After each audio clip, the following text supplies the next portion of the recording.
Xotira muqaddas, qadrlash savobdir. Osoyishta va tinch hayot uchun kurashganlar yurtning faxri hisoblanadi.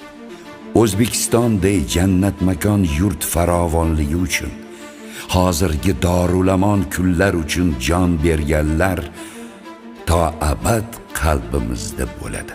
Tinchlik ko'z qorachig'imizday asraydigan ne'matimiz bo'lsin.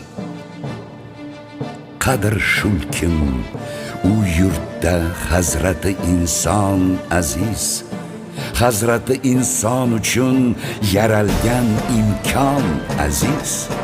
Inshaalloh hech kimdan kam bo'lmaydi bu millat, erk bayrog'in ko'targan hur O'zbekiston aziz.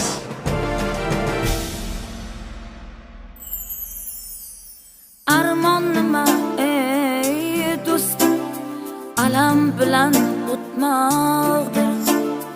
O'lim nima ey do'stim, kelmas bo'lib ketmoqdir. Sog'inch nima ayt sog'inch, kutib qolgan ko'zlaring. Yig'i nima ayt yig'i, ko'z yosh yuvgan